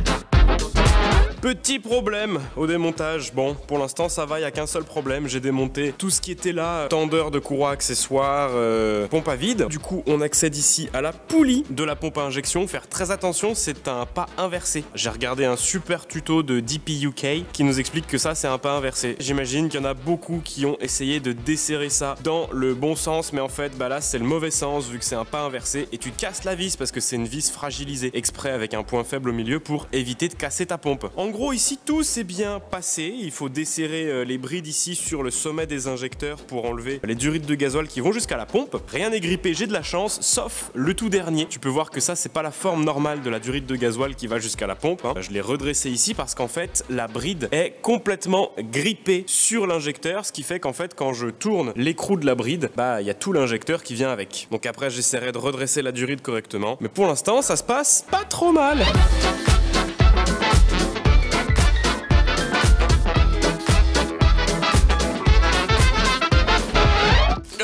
Ouais, en fait, à chaque fois, je pique la caméra du timelapse et c'est plutôt cool. Alors, là, globalement, le calage est fait, du moins côté moteur. Donc là, je suis prêt à tomber la pompe à injection du moteur. Je dis que le calage est fait parce qu'en fait, le calage du moteur se fait avant de démonter la pompe d'origine. Pourquoi? Tout simplement parce que ici, sur le côté de la pompe, t'as cette espèce de petit bouchon. Et à l'intérieur de ce petit bouchon, tu dois voir une espèce de petite pige. Dans la pompe, là, boum! Ici, petite flèche. On voit une arête brillante. Et cette arête brillante indique que la pompe est dans la position correcte, qu'elle est en fait à son point mort haut. Voilà, globalement c'est ça. Ce petit marqueur là, tu vois, il fait le tour de la pompe et dès qu'on arrive en face du trou, point mort haut. Mais ensuite, il faut faire attention de être ici bien calé également. Il faut savoir que d'origine, oh là là, je vois rien. Bon, ça c'est très compliqué de vous le filmer. Du coup, je vous invite à aller voir le tuto de DP UK qui est vraiment excellent sur YouTube. Donc voilà, le lien sera en description. J'ai rien pris chez lui, j'avoue. Je pensais prendre chez lui, mais au final, vu que le Brexit et compagnie, c'était au final beaucoup plus cher malgré tout en France de commander chez DP UK. C'est pour ça que j'ai commandé chez Anchev et je suis pour l'instant très content du matos que j'ai reçu. Donc bon, bref, on verra par la suite quand ça va tourner. Mais pour l'instant, je sais pas vous l'expliquer. Mais là, ça veut dire que je peux tomber la pompe d'origine, mais je peux pas monter la nouvelle pompe. Pourquoi je peux pas? Chronopost. Oh bah c'est pas lourd en fait, enfin ça va quoi. Et voilà, la pompe est tombée, la pompe est tombée, et la pompe est là. Et je suis super content, c'était vraiment pas si compliqué, tu vois, je m'en faisais tout un fromage. Le système est vraiment bien branlé, parce que moi je pensais qu'il fallait déposer la chaîne de distribution pour tomber la pompe. Au final, tu vois que non, puisque bah en fait la poulie reste en place. Mais en fait, la poulie est folle, elle bouge là dans le carter. Elle est maintenue en place par je ne sais quelle sorcellerie, bah par les carters en fait finalement. Donc c'est super bien branlé. Ta chaîne ne s'en va pas, rien s'en va, après tu recales ta pompe derrière, fini. Donc ça c'est cool. Donc cette pompe là est sortie, mon vilebrequin est réglé à moins 10 pile poil degrés. Pourquoi moins 10? En vérité j'en sais rien, mais monsieur Handchef il m'a dit qu'il fallait faire comme ça. Là, alors c'est pas facile à voir parce qu'il y a la lift pump devant, mais c'est marqué 10 ATDC, ça veut dire 10 degrés ATDC, After Top Dead Center, ça veut dire après point mort haut. Donc moi j'obéis au monsieur, il me dit fais ça, moi je fais ça, moi je pose pas de questions. Donc la nouvelle pompe, on va pouvoir l'enquiller. Le problème se situe ici au niveau du calage, parce qu'en fait tu vois quand on enlève le petit bouchon comme je t'ai montré sur l'autre pompe, je peux arriver à te le montrer là. Ah putain, ouais, tu vois je suis pas calé du tout, je sais pas où je suis en fait sur cette pompe, ça le problème. Donc là il faudrait faire tourner le vilebrequin de la pompe là pour arriver ici à voir notre petite arête pour pouvoir caler la pompe correctement. Et ensuite l'outil qui me manque, c'est un outil que tu viens visser ici qui sert à bloquer la pompe. Comme ça on peut la foutre dans la voiture en toute sécurité, parce que la pompe j'ai déjà essayé de la caler au bon endroit là avec une pince, ça marche, mais le problème c'est que en fait on est au point mort haut, donc le point ultra sensible où paf elle peut tourner d'un coup, et ça nous arrange pas vraiment. Sauf que là encore une fois je suis bloqué aujourd'hui puisque j'attendais mon colis Chronopost pour caler cette putain de pompe. Ça attendra demain, parce que là il y a encore un peu de boulot à faire sur la voiture hein. Monter la pompe c'est une chose certes, mais il y a aussi des raccords d'huile à voir, parce que le moteur forcément pour le démarrer, même quelques secondes, je vais le mettre en huile, et le but c'est que l'huile ne se vide pas par terre. Donc raccord d'huile turbo, parce que bah, c'est important, et raccord d'huile filtre à huile, c'est important aussi. Je t'expliquerai tout ça quand on y sera. Bon, maintenant qu'on a un petit peu démystifié le problème de cette pompe, eh ben il va falloir qu'on attende 24 heures que le livreur Chronopost a envie de me livrer. Ça y est, je m'en fous, je lâche mon coup de gueule. Chronopost, bon, non mais ça me fait chier, c'est juste que j'ai payé un supplément pour recevoir ma pige de calage de pompe à injection rapidement, mardi. Bah là du coup on est mardi, j'ai pas ma pige, et puisqu'en fait le monsieur, le livreur, il a marqué Oui, j'ai appelé et il m'a dit de le poser en point relais demain. Bah non, j'aurais pas payé 10 balles de plus pour l'avoir aujourd'hui si je t'avais dit... Personne m'a appelé. Donc en gros, je vais faire ce qu'il faut faire pour avancer, c'est-à-dire lever la voiture, tomber la boîte de vitesse et installer le nouveau volant moteur et l'embrayage céramique. Parce que oui, forcément, quand le petit escargot là, derrière moi, va se mettre à souffler, il faudra un embrayage capable de maintenir le couple, hein. Parce que, bah, mine de rien, un OM 606 à 700 chevaux, oh, je pense qu'on est au-dessus des 1000 Nm. Du coup, je me suis servi chez Kangaroo Steam et je leur ai pris un ensemble volant moteur taillé dans la masse. Bah oui, forcément, puisque on n'est pas du tout sur la boîte d'origine du moteur, donc il fallait un petit peu combler l'espace qu'on aura entre le vilebrequin du moteur et à l'avant l'arbre primaire de la boîte de vitesse qui va venir taper là-dedans. Du coup c'est super lourd, c'est de l'inox je crois si je dis pas de conneries, et par-dessus il y a un embrayage Sage Performance qui est censé tenir 1000 Nm de couple, enfin un petit peu moins, 900 et des patates. Donc on va voir si ça suffit, puis si ça suffit pas, on passera sur un système un peu plus énervé encore. Mais là déjà, ça me semble pas mal énervé. Donc là l'objectif ça va être de mettre le support moteur, pas que le moteur se pète la gueule, enlever la transmission, faire 2-3 ajustements sur la transmission qu'on avait vu avec Nico juste avant, pour que ça fitte bien correctement, tomber la boîte de vitesse, monter le volant moteur sur le moteur, remonter la boîte de vitesse, mettre la nouvelle pompe, démarrer, aller se promener, aller chercher le pain, enfin normal quoi. Et bim, ça c'est fait. J'ai mis un support de marque inconnue. Ce qui fait que là maintenant on peut enlever la boîte de vitesse sans que le moteur se retrouve par terre. Parce que ce serait embêtant hein, maintenant qu'il y a un petit peu de boulot. Et du coup pour ce faire, bah tu vois c'est le petit support qu'on avait fabriqué avec Clayton, vissé directement sur la culasse. Là ça bougera pas mon copain. Et vu que je sais que t'as envie de voir plein de détails, et bah je vais te montrer plein de détails. Là je vais lever la voiture. Pour lever la voiture...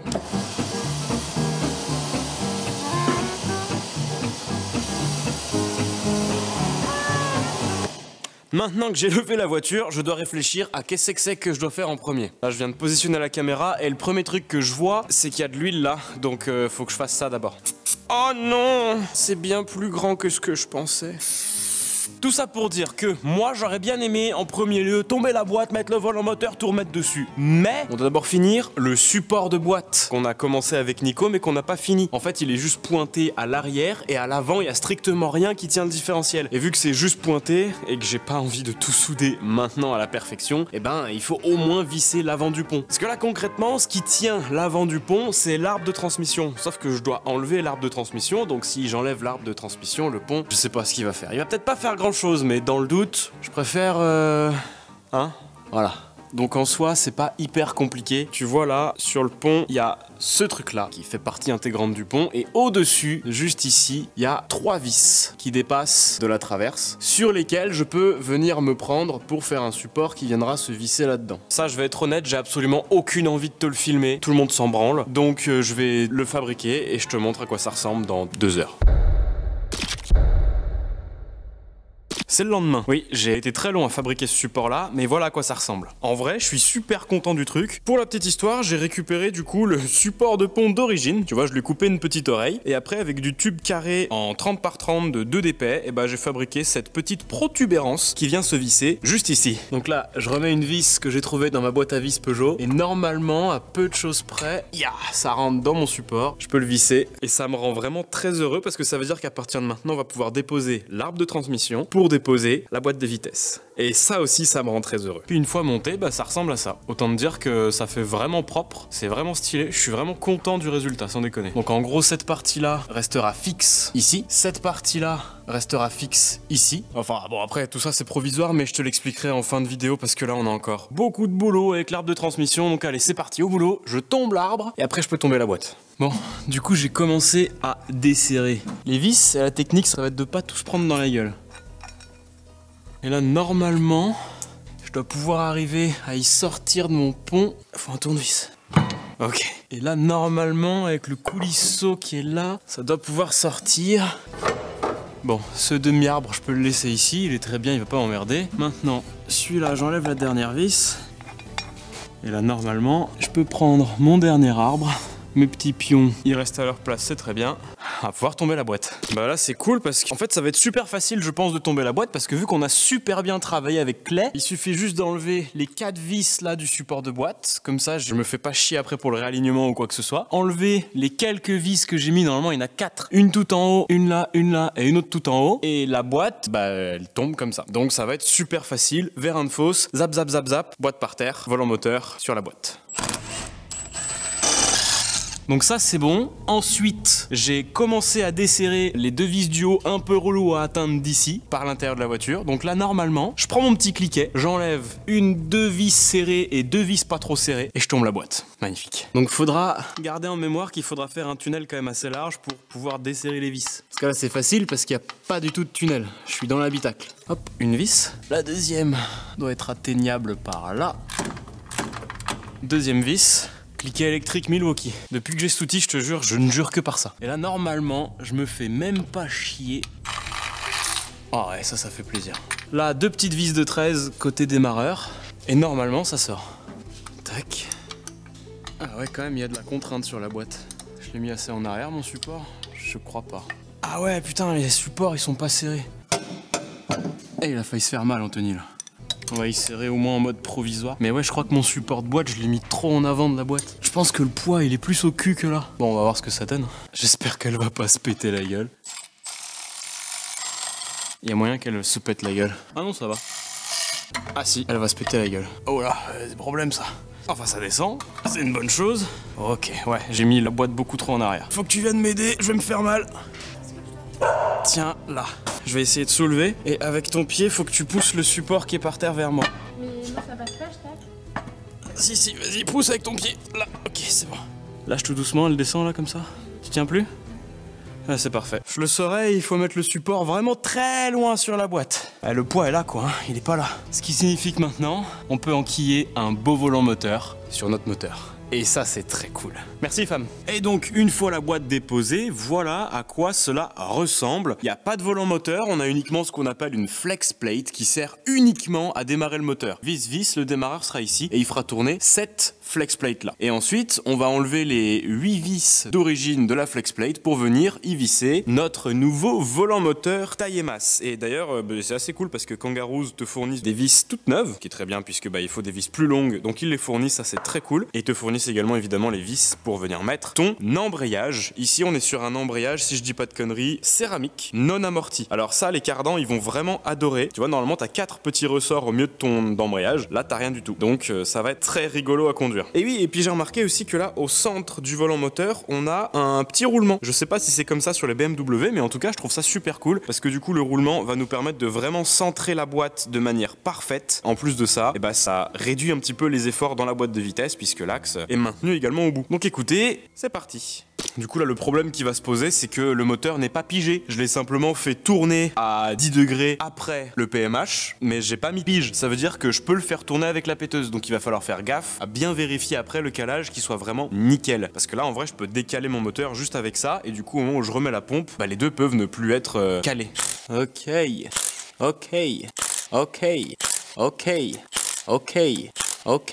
Qu'est-ce qui te prend à dire Ok. comme ça? Ah, c'est pas banal ça. Donc là, il faut enlever toutes les vis et faire en sorte que la flex plate ne tombe pas, puisque elle va rester là. Moi, je vais juste mettre le volant moteur par-dessus. C'est cool. J'aime trop la mécanique. Ok, il y a un truc que je comprends pas là. On peut pas garder les vis d'origine, mais celle-là, elle passe pas. Tu vois, on est d'accord qu'on peut pas garder les vis d'origine parce que elles seront beaucoup trop courtes. Hein. Je rajoute ça d'épaisseur. Bon, t'as capté. Du coup, ils ont fourni ça, qui est donc le même pas que ces vis-là. Mais ces vis-là ne rentrent pas dans les trous. Qu'est-ce que c'est que cette merde? Je comprends pas là. L'équipe technique de la Anthony Perrier Corporation vous invite à patienter pendant que nous essayons de résoudre ce problème. Tous nos agents sont actuellement en ligne, merci de péter. On se retrouve 6 heures plus tard. Faut vraiment que vous vous mettiez dans le crâne que moi je vous adore et que je fais pas ça pour l'argent. Je fais ça pour le plaisir du partage du contenu bien fait. J'ai mis un message sur Instagram, d'ailleurs si vous me suivez pas sur Instagram, anthony.pdlv, où je demandais si quelqu'un avait de la visserie pour le volant moteur. C'est donc du M10 par 40, la longueur sous la tête, avec un pas extrêmement fin, un pas de 100, c'est-à-dire qu'entre chaque filet t'as seulement 1 mm, ce qui est très peu. En gros, les vis ressemblent à ça et j'ai réussi à en dégoter. Alors ça c'est grâce à Benjamin Workshop qui m'a envoyé chez DST dans le 74, j'ai plus le nom exact mais en gros c'est juste à côté d'Annecy et ils ont des références de visserie énormes. Alors c'est pas sponsorisé mais juste je sais que parfois on peut être en galère de vis et là en l'occurrence ils m'ont sauvé la vie donc je leur fais un petit clin d'œil. Et en plus de ça j'ai acheté toute la visserie qu'il me fallait pour les petites cales que j'ai commencé à réaliser pour la Jaguar XJ40 dont je vous parlerai dans une prochaine vidéo. C'est pas ma voiture, c'est une voiture que je fais en plus du reste. Mais voilà, vu que j'y étais et qu'ils ont des millions de vis, j'ai pris ce dont j'avais besoin. Bref, maintenant grâce à cette visserie qui m'aura coûté la journée et aussi 400 km aller-retour et un tiers de mon plein de diesel, on va pouvoir monter le volant moteur. Volant moteur taille et masse, on est censé le serrer à 80 Newton et mettre du frein filet. Là je vais juste le serrer correctement, je vais juste démarrer la voiture au ralenti, on va pas les rouler avec. Donc je vais pas mettre de frein filet, rien du tout, puisque de toute façon ça on va le redémonter, puisque à un moment donné il va falloir ouvrir le moteur. Alors la petite pige elle est toute en haut, donc il faut que je le mette dans ce sens là. Là on doit être pas mal. Je vais le tapoter un peu avec un maillet histoire de le faire rentrer correctement. Petit maillet Milwaukee. Le serrage fera le reste. Oh ouais, c'est tellement excitant. Ensuite, c'est l'heure d'installer l'embrayage et son mécanisme. Il y a un sens, et ce qui est assez rigolo avec ce Sage Performance, c'est que d'un côté, il y a marqué Gear Side. Ah bah cool, c'est ce côté-là qui va côté boîte de vitesse. Et de l'autre côté, il y a marqué Gear Side. Du coup, en toute logique, le côté où les rivets sont apparents, c'est le côté ici, parce que dans la boîte de vitesse, on a beaucoup plus de place que côté volant moteur, quoique sur celui-là, j'ai envie de te dire, il y a de la place des deux côtés. Mais on va se mettre comme ça. Ensuite, ce qu'il faut faire, t'évites de mettre tes doigts plein de gras sur les patins de... Oh là là. Quelle merde je suis en mécanique, putain. Je sais pas ce que je fais. Voilà. Mon maillet, parce que pour une raison qui m'échappe, le mécanisme il galère à rentrer sur les pions. Donc tu fais ça, il rentre sur les pions. Voilà. Ensuite tu prends les vis fournies et tu les visses là où tu peux les visser. Normalement ça tombe en face. Ça a l'air de tomber en face. Après tu mets toutes les vis et avant de serrer les vis, il faut s'assurer que l'embrayage est bien centré dans le mécanisme. Et pour ce faire, il existe un outil. Bon j'ai pas l'outil. Tu vois, une fois l'embrayage présenté et les vis pré-serrées, ça ressemble à ça. Et en fait, ce qu'il faut faire, c'est qu'il faut que là-bas dedans, tout soit aligné. Parce que sinon, quand tu voudras enquiller ta boîte, elle ira pas dans l'axe là-bas au fond, dans le roulement. Là, je te mens pas, on va un peu compter sur la chatte à Mireille. C'est parce que j'ai pas l'outil. Donc on va le serrer comme ça. Quelle horreur. Je filme ce petit plan à l'iPhone, histoire d'aller me faufiler un petit peu. Volant moteur, embrayage, tout est vissé, tout est monté de manière définitive. Du coup, j'ai voulu représenter la boîte pour voir un petit peu comment ça tombait. Et bah, ça tombe super bien. Le seul problème, c'est ça. J'ai remis le démarreur ici sur le moteur Mercedes et tu vois qu'en fait, le bout du démarreur vient taper la boîte de la BM. Donc je vais faire des petits trous, modifier la boîte et ça va le faire. Et voilà. Une belle petite fenêtre. Alors, c'est pas le truc le plus propre que j'ai fait de ma vie, mais enfin, techniquement, c'est censé faire le taf. Hein, tu vois, l'espèce de petit dôme du démarreur, il va se mettre là, puis ça va être parfait. Après cet enchaînement de bonnes nouvelles, notre Anthony national s'est senti pousser des ailes et des muscles, et il a voulu remonter la boîte tout seul. En tant que voix off ou visernellement reconnue, j'ai pris la décision d'intervenir afin d'écourter votre peine. Heureusement pour Anthony, Anthony n'est pas seul. Et quand Anthony n'est pas seul, ça fonctionne. Il m'a apporté un tacos, du coup, je lui ai demandé de m'aider. Normal.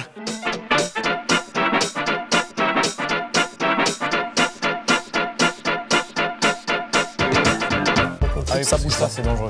Ah oui. Impossible de la rentrer plus. Ok. Bah, pile poil devant. Bah, je pense que. Ah bon? Quasi rentré. Ah oui, putain, t'as raison. Il est quasi rentré là. Parce que tu le fais, pareil, tu le fais bouger, moi je le fais pousser. Presque. Ah ouais, elle rentre. J'aime bien là. Ouais, elle rentre. Bah après, en serrant en haut, elle va rentrer. Magnifique, bravo. Plus qu'à serrer, je pense. Ah là, ça va tout seul. Là.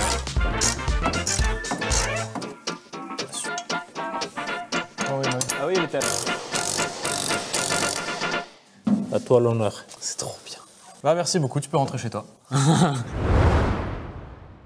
Hey, ça y est, merci beaucoup Vartan d'être passé hier soir pour m'aider à remonter tout ce gloubi-boulga de boîte de vitesse qui était super lourd finalement. Moi là, je viens de remonter tout ce qui était transmission, donc arbre de transmission, cardan, j'ai resserré les bordels, les machins, les trucs. Donc là, techniquement, on a un vilebrequin qui est connecté à nos deux roues arrière. J'ai ma pige de calage, j'ai calé la pompe, on peut mettre la pompe sur le moteur. J'ai qu'une envie en fait, c'est de démarrer la caisse là, vraiment. Alors attention, hein, ça comme je l'ai dit tout à l'heure, cette vidéo là, c'est pas du tout un tutoriel de comment caler une pompe, comment monter une pompe mécanique d'OM 606 sur un OM 606. Il y a des superbes vidéos qui le font très bien sur YouTube. Moi, je suis ces vidéos et je fais pareil dans celle-là. Je te donnerai pas de conseils parce que je ne sais pas ce que je fais, d'accord? Juste tu me regardes faire. Si ça démarre, t'es content, tu mets un commentaire. Bravo Anthony, ça démarre, je suis trop fier de toi. Et si ça démarre pas, ça démarrera dans le prochain épisode. Oh là là, j'ai 1500 balles dans les mains. Du coup, la pompe, je l'ai calée. Il y a pas la place en plus. Pourquoi j'ai pas enlevé le pare-choc? Puis c'est super lourd cette saloperie. Qu'est-ce qu'il fait ce connard là? Là, tu tournes la pompe.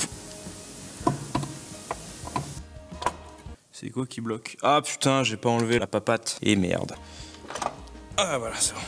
Je vais te poser là 1 minute. Il me faut du 10 pour enlever cette papate. Parce qu'en fait, sur les pompes mécaniques, la papate qui tient la pompe là, pas la même. Ok. Soit il faudra modifier cette patte après, une fois que la pompe sera fixée, soit trouver une patte de pompe mécanique, comme une béquille quoi. Là, on peut mettre la pompe. Ok, donc je la présente à sa place. Dans le trou-trou de la poulie, je prends le poids ici, je mets mon doigt dans la poulie. Là. Et voilà. Là, les vis, ça passe. Donc là, je peux la lâcher et elle tient. Ouais. C'est bon ça. Donc là, ma pompe est installée, elle est calée. Ensuite, on a la vis autocassante qui vient se mettre... Enfin, autocassante, non, mais tu as compris? Putain, elle prend pas sur beaucoup de filets. Ah si. Tac, tu serres en desserrant. Pas trop fort, attention. C'est pas les mêmes vis ou comment ça se passe? Attends, je veux pas tout péter, je vais la renlever. Ça tourne dans le vide. Oh putain, c'est pas les mêmes vis. Genre c'est pas le même pas ou quoi? Comme les putains d'arbres à cam de TU5 J4, JP4, c'est pas la même vis. Waouh, attends, faut que je me renseigne. Bon, c'est bon, en fait, j'ai serré la vis, pas de problème, j'ai eu juste peur. Donc j'ai préféré temporiser, regarder, réfléchir, réessayer. Et en fait, non, c'est juste qu'il fallait pas hésiter, il fallait juste la visser correctement. Parce qu'en fait, la petite rondelle qui est là, c'est une rondelle ressort qui s'écrase. C'est normal, en fait, du coup, que ça forçait pas, je comprenais pas, mais c'est juste que c'était le temps que la rondelle arrive au fond et soit complètement en appui. Maintenant que la pompe est installée, j'ai vérifié le timing. Donc la pompe était toujours bien calée, ça n'a pas bougé, le petit téton était toujours au milieu. En gros, tu vois là, sur le côté de la pompe, t'as un petit trou. Et en fait, au milieu de ce petit trou, tu vois, t'as cette languette là. Et ça, c'est ce qui nous permet de connaître le PMH de la pompe. Tu fais tourner ton moteur, tu fais tourner ta pompe, et quand la petite languette arrive pile au milieu de ce trou là, c'est qu'on est au PMH de la pompe. Et là, du coup, tu cales ce PMH là que tu bloques avec la petite pige sur ton angle ici. Donc, c'est pas facile dans ce sens là, mais on est censé le mettre à -10. Là, le moteur a tourné un petit peu, on est à -11. -11, c'est bien sur les moteurs qui sont kilométrés. Là, en l'occurrence, on s'en branle complètement. Ça va démarrer quand même, ça change rien. Mais quand je ferai le montage définitif, je ferai attention à bien garder mon moteur à 10 degrés après le point mort haut. Donc voilà, tout ça pour dire que j'ai 2-3 petits arrangements à faire et ensuite je remonte le tout et je te reprends dans un petit moment. Et boum, quelques heures plus tard, on se retrouve avec un circuit de gasoil 100% opérationnel. Laisse-moi t'expliquer ce que j'ai fait. Comme tu peux le voir, la nouvelle pompe à injection est installée. On a donc notre pompe à injection mécanique issue de l'OM603 qui est montée, qui est calée. Tu vois, j'ai même remonté la pompe à vide, c'est parfait. Donc là, l'injection est prête. J'ai également raccordé toutes mes petites durites. Ici, sur le côté de la pompe, on a donc la lift pump. Le gasoil est aspiré ici, il est recraché là, il remonte à travers cette durite, rentre dans le filtre à gasoil, c'est filtré et ça repart dans notre pompe à injection. C'est redistribué dans les 6 injecteurs, boum, ça va là-bas, les retours, les machins, bref, tout est branché, sauf ceci. Ça, c'est notre retour de gasoil qui devra retourner dans notre nourrice, puisqu'aujourd'hui, je vais pas réinstaller le réservoir qu'on avait tombé avec Nico. Le but, c'est simplement de faire un test. Donc, je vais prendre un jerrycan plein de gasoil, je vais foutre les 2 durites dedans et ça marchera très bien. La partie gasoil, c'est donc OK, le moteur est entre gros guillemets prêt à démarrer. Là, il va simplement nous manquer le plus important, j'ai envie de te dire, le circuit de lubrification. Ce qui signifie que ici, sur le côté de notre moteur, on a, tu l'as reconnu, le support de filtre à huile. Sauf que pour accéder à ce truc-là, il faut mettre des raccords ici, dans ces 2 petits orifices. Malheureusement, j'ai jeté, sans faire exprès, les durites d'origine qui allaient là et qui étaient raccordées au radiateur pour refroidir l'huile. Donc, il y a quelques jours, Ulysse de Usimeka 26 nous a fabriqué ces magnifiques pièces sur mes côtes qui permettent d'un côté de mettre un raccord AN10 pour aller jusqu'à mon futur radiateur d'huile et de l'autre côté un petit joint torique pour venir rentrer là-dedans. Donc il reste plus qu'à installer ça ici. Et le problème, c'est que Ulysse a très bien fait son travail, mais moi, pas du tout. Je lui ai donné des cotes complètement erronées dans le sens où cette partie-là est beaucoup trop longue et du coup, j'ai peur que ce soit pas étanche et que je puisse pas démarrer la voiture. Donc là, grosso merdo, plusieurs solutions. Demander à Ulysse qui m'usine ce truc-là à nouveau en sachant qu'on est samedi et que la vidéo sort demain. Soit trouver une autre solution, mais là, j'avoue que je commence à être un petit peu dépité parce qu'en fait, je m'y attendais pas du tout. Ça fait au moins 4 ou 5 jours que j'ai ces pièces-là, ça fait au moins 4 ou 5 jours que j'aurais pu tester, lui montrer, lui donner, lui dire tiens raccourcis-la moi de 5 mm s'il te plaît. Mais je l'ai pas fait. Je l'ai pas fait parce que j'étais tellement concentré sur la transmission de la voiture et tout ce qui s'ensuit que j'ai oublié complètement de faire un test de ces pièces-là. On va trouver une autre solution. Imaginez un monde idéal dans lequel une solution miracle existe, et tout cela 24 heures avant la vidéo. Quand bien même cette solution existerait, on parle d'Anthony, alors évidemment c'est pas le seul problème qui empêche la voiture de démarrer. Je vais le démarrer. Malheureusement, je viens de trouver un deuxième problème qui me ravit pas énormément et qui se situe à ce niveau-là. Le raccord d'huile de notre magnifique turbo S369. Alors, les oublis, ça arrive. Malheureusement, Autotech Turbo a oublié de nous fournir, quand ils ont fait le colis pour le turbo, le petit raccord d'huile parce que vu que c'est un turbo sur roulement à billes céramique, on peut pas lui envoyer de l'huile comme ça directement dans le corps en lui disant tiens, bouffe l'huile, lubrifie-toi. Non, c'est un turbo sur roulement, donc il lui faut un filet d'huile microscopique. Donc en gros sur notre petit raccord d'arrivée d'huile on est censé avoir un trou en 0,9 mm si on a de l'huile en 10 quelque chose ou un trou en 0,8 mm si on a de l'huile en 5W quelque chose. Moi j'ai rien et j'ai pas envie de casser mon turbo. Alors oui je pourrais démarrer ma voiture sans le turbo mais je te mens pas que ça me fait un petit peu chier de démarrer ce magnifique moteur sans son turbo. Puis de toute façon vu que nos raccords d'huile là-bas c'est baisé j'ai un peu le seum. En fait là je commence à être un petit peu dépité et je suis en train de me demander si ça vaut vraiment le coup de continuer de me casser le cul à tout faire pour démarrer la voiture. Est-ce qu'elle va démarrer? Est-ce que je vais péter un truc? Est-ce que je rush trop le machin? Du coup je fais n'importe quoi? Je sais pas, j'ai pas envie de faire une bêtise. J'ai vraiment pas envie de faire une bêtise. Vous l'avez peut-être pas compris mais moi ça fait littéralement 3 semaines que je suis sur la voiture, que je suis sur cette vidéo, que je fais rien d'autre, que je bouffe 505, que je bois 505, que je dors 505 et j'avais vraiment envie de démarrer la voiture pour cette vidéo là, pour finir sur un truc vraiment cool. Mais je suis en train de me rendre compte que je vais peut-être pas y arriver.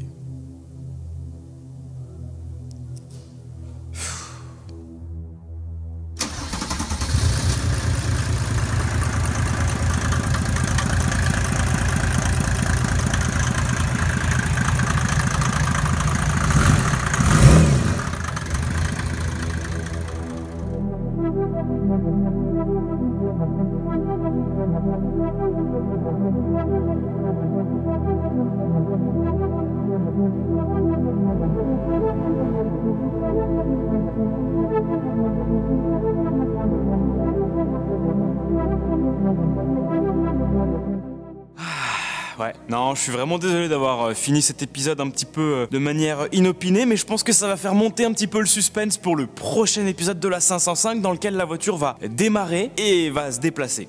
Voilà, c'est mon petit challenge. L'objectif, c'est que je puisse me déplacer dans cette voiture-là. J'ai vraiment super hâte. J'ai déjà des millions d'idées un petit peu pour les pédales, etc. Bref, vous allez voir ça dans le prochain épisode, ça va être superbe. Mais je tenais également à remercier le sponsor du jour qui n'était autre que HelloFresh. Et oui, ça change un petit peu, de la bonne bouffe, de la bonne cuisine. C'est toujours super agréable. Donc si vous aussi vous voulez rejoindre l'aventure HelloFresh, n'oubliez surtout pas le code ANTHONYCADEAU qui vous fera bénéficier de portions par personne à moins de 3 € et surtout d'une offre incroyable à vie, c'est-à-dire les desserts, les entrées ou un snack gratuit. Quoi qu'il en soit, si vous avez kiffé cette vidéo, je vous laisse mettre un petit pouce bleu, un petit commentaire pour me dire ce que vous avez aimé, ce que vous n'avez pas aimé, ce que vous souhaiteriez voir dans le prochain épisode.